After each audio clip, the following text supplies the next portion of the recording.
तीन कृषि बिल जिन्हें किसान दल तीन काले कानून कहता है, उनको वापस लेने के लिए भारत का किसान सरकार के खिलाफ धावा बोले हुए है, लेकिन इस बात का कोई परिणाम निकलता नजर नहीं आ रहा, जिसको लेकर रविवार को मुजफ्फरनगर के जीआईसी ग्राउंड में किसान महापंचायत हुई। भारतीय किसान यूनियन यानी बीकेयू के प्रवक्ता राकेश टिकैत भी वहां पंचायत में पधारे और अपने भाषण में सरकार पर जमकर बरसते नजर आए। खासतौर पर प्रधानमंत्री नरेंद्र मोदी और उत्तर प्रदेश के मुख्यमंत्री योगी आदित्यनाथ को लेकर टिप्पणी करते दिखे। अब किसान महापंचायत में और क्या क्या हुआ ये जानना और भी जरूरी हो जाता है, क्योंकि राकेश टिकैत ने अपने एक बयान में महापंचायत के ऐतिहासिक होने का दावा किया था। तो क्या है किसान महापंचायत के बारे में सारी जरूरी बातें समझने के लिए देखिए हमारा ये वीडियो।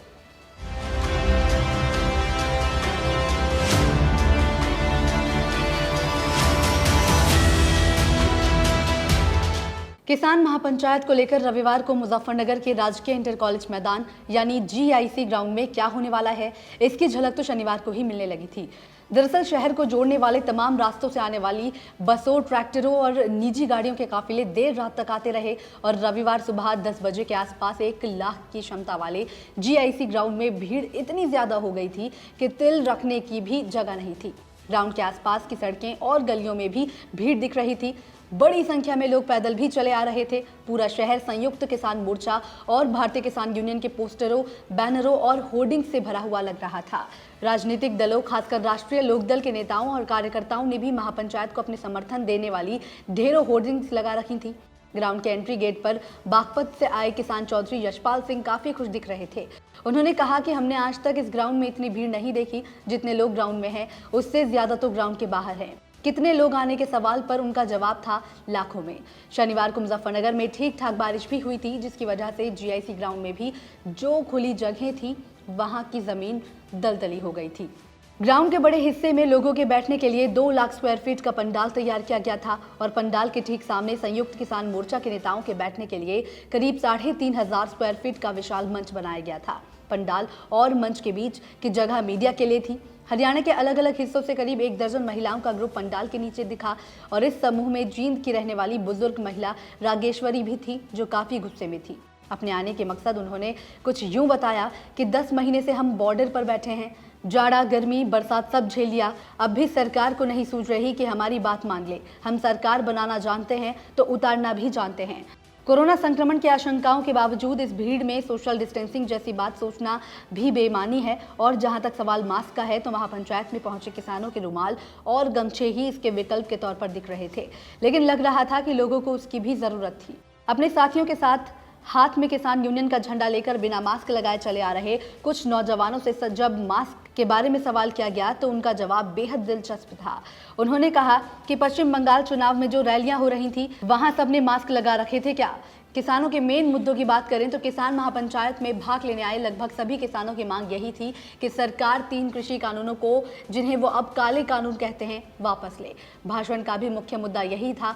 इसके अलावा एमएसपी की गारंटी देने वाले कानून और बिजली की दरों में कमी की मांग भी शामिल थी। इन सभी लोगों को मौजूदा केंद्र सरकार से तमाम शिकायतें तो थी ही, लेकिन निशाने पर मुख्य रूप से प्रधानमंत्री नरेंद्र मोदी और यूपी के मुख्यमंत्री योगी आदित्यनाथ के अलावा बिजनेस टाइकून्स अंबानी और अडानी थे।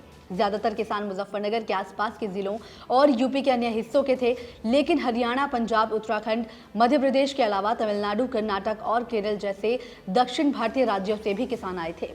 मुजफ्फरनगर में वैसे तो बाजारों में गुरुवार को वीकली ऑफ रहता है, लेकिन रविवार को किसान महापंचायत की वजह से बाजार बंद रहे। पंचायत स्थल के नजदीक महावीर चौक के आसपास कई लोग जमीन पर बैठे हुए लाउड स्पीकर से अपने नेताओं के भाषण सुन रहे थे। यहीं बिजनौर से आए 8-10 किसान एक दरी बिछाकर बैठे थे, बीच में हुक्का रखे ये लोग ताश खेल रहे थे। इन किसानों का कहना था कि गर्मी बहुत है, पेड़ के नीचे हम भाषण भी सुन रहे हैं और ताश भी खेल रहे हैं।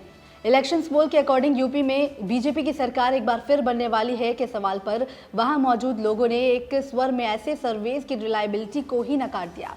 हालांकि इस सवाल पर किसी ने कुछ नहीं कहा कि बीजेपी को हराने के लिए आखिर वो किस पार्टी के पक्ष में वोट करेंगे।